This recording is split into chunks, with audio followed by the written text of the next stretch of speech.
India has become the fourth nation to safely land a spacecraft on the moon, following the United States, Russia, and China, where few have gone before.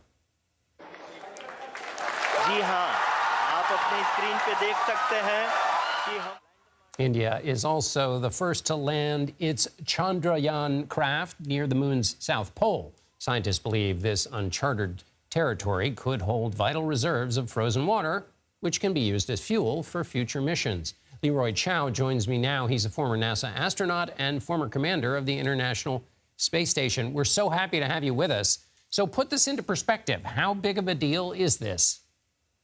Well, this is a pretty big deal. You know, India has been an up-and-coming space power, and they've had a number of successes over the years. They've developed sophisticated rocket engines and rockets. They're planning to try to put their first astronaut into orbit in the next year or two.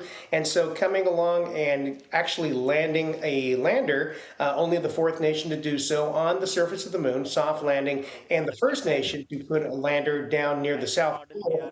Those are pretty big accomplishments.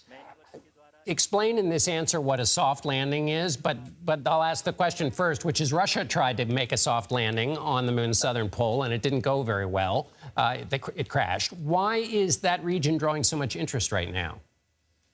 Well, the South Pole is drawing interest, the South Pole of the moon, because there are parts of the South Pole that never see the sun. And so the idea is perhaps there is water ice at or near the surface. In fact, certain measurements have indicated there's a lot of water ice in those regions. And so, as you mentioned briefly in your report, that water ice could be extracted and used to make rocket fuel, you know, by separating the hydrogen and the oxygen. Of course, if you're going to establish a lunar base, that ice could be used for drinking water, and the oxygen could also be used for breathing, right? And so there are a lot of resources, there are minerals that are deposited there, we believe, and so for all those reasons, the South Pole is attractive. The United States plans to land humans on the moon in 2025. How have our priorities changed since the last time in 1972? Yes, so the U.S. is hoping to land astronauts again. This would be the first landings, of course, since 1972, as you pointed out.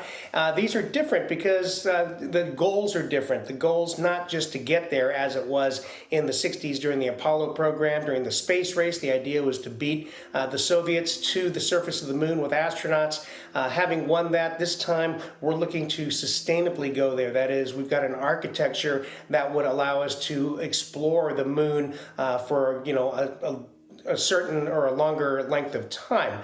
So that would involve a small space station called a gateway that would orbit the moon, and it would be a staging area for astronauts to go down to the surface, and also a staging area to possibly go further into space one day to Mars. So we're looking to go explore the moon to stay this time, and that's really the big difference. And explain that to me, Leroy.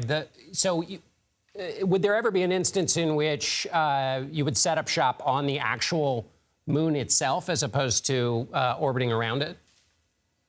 Yes, so you would go down to the moon, you would have some kind of a habitat there. You wouldn't necessarily have it permanently crewed. That means that is to say there wouldn't necessarily always be humans there, but it would be a research facility. It would be a facility where you could gather samples, things like that to bring back to the Earth. And so, you know, for the jumping off point of the moon, probably you would have your vehicle that would travel, you know, farther into space, be in orbit around the moon, and use that gateway as a place where astronauts could transfer to that vehicle. So there are a lot of different things being looked at, but the main point is this time we're not just dashing out for a few missions to kind of show that we can do it. The idea is to actually get some more scientific data and use it for an operational training base and other things, you know, to prepare to go to Mars.